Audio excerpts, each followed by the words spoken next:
বাচ্চাদের স্কুলের টিফিন বা সকালের জলখাবার কি বানাবেন এই নিয়ে ভাবছেন? তাহলে আপনারা বানিয়ে নিতে পারেন খুবই সহজে, খুবই হেলদি একটি সুজির রেসিপি। আমি সোনালি হালুম হেসেলে আপনাদের সবাইকে স্বাগত। চলে এলাম নতুন একটি রেসিপি নিয়ে। প্রথমে নিয়ে নিচ্ছি সুজি। এই যে দেখুন 1 বাটির মতন সুজি নিয়ে নিচ্ছি, আর নিয়ে নিচ্ছি 1 বাটির মতন দই।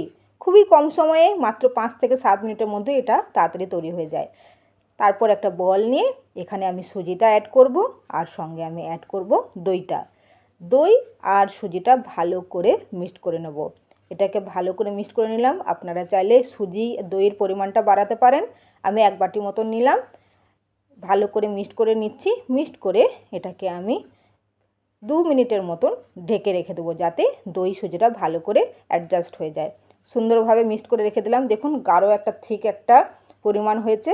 এটাকে ঢাকা রেখে 2 মিনিটের মতো রেখে দিলাম। 2 মিনিট পর আমি ফিরে এসেছি। দেখুন এই ব্যাটারটা অনেকটা শক্ত হয়ে গেছে, একদম দইটা সুজির সঙ্গে ভালো করে অ্যাবজর্ব হয়ে গেছে। এই সময় আমি পরিমাণ মতন হাফ বাটির মতন জল মিশিয়ে দেবো, যাতে পুরোপুরি ঠিক না থাকে, ব্যাটারটা একটু সফট হয়, একটু নরম হয়।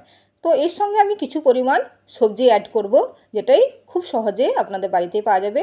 কিছু ধনেপাতা কুচি, লঙ্কা কুচি, আর একটা ছোট গাজর আমি গ্রেট করে নিয়েছি, সেটাকে মিক্সড করে দিলাম। আপনারা চাইলে ক্যাপসিকাম দিতে পারেন, বাঁধাকপিও দিতে পারেন। সব কিছু দিয়ে ভালো করে এটাকে মিক্সড করে নিচ্ছি। দেখুন একটু ঠিক হয়ে গেছে। আরও কিছুটা জল দিয়ে এটাকে আমি ভালো করে মিক্সড করে নেব, যাতে ব্যাটারটা সুন্দরভাবে থাকে। এই সময় দিয়ে দিলে সামান্য পরিমাণ হলুদের গুঁড়ি, পরিমাণ মতো নুন, আর আমি দিয়ে দিলাম একটু জোয়ান। সব কিছু দিয়ে ভালো করে এটাকে মিক্সড করে নিচ্ছি। মিক্সড করা হয়ে গেছে।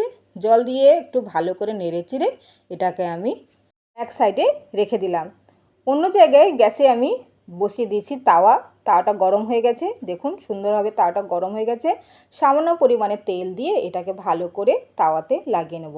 এরপরে যে ব্যাটারটা তৈরি করে রেখেছিলাম, সেই ব্যাটারটা আমি 1 ডাবুর মতন 1 চামচের মতন দিয়ে দেবো। দিয়ে ভালো করে এটাকে গোল আকারে হতে দেবো। গ্যাসের ফ্লেমটা এই সময় আমি মিডিয়াম রাখছি। দেখুন উপর থেকে কিছুটা আরও তেল দিয়ে ভালো করে পুরোটা মিক্সড করে দিলাম, যাতে উপরটা ভালো করে ক্রাঞ্চি হয়ে যায় আর খেতেও সুস্বাদু হয়। আমার সুন্দরভাবে রেডি হয়ে গেছে। দেখুন এক সাইড হয়ে গেছে, অন্য সাইডটা আমি এরপরে উল্টে দিলাম।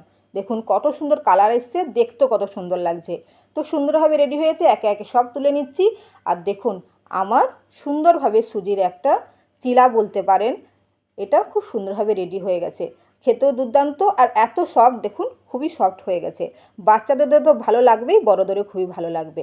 তাহলে এটাকে আমি সার্ভ করে নিচ্ছি। দেখুন চিলার সাথে আমি নিয়ে নিয়েছি টমেটো সস, আর নিয়ে নিয়েছি ধনেপাতার চাটনি। ভিডিওটি কেমন লাগলো অবশ্যই জানাবেন। ধন্যবাদ আপনাদের।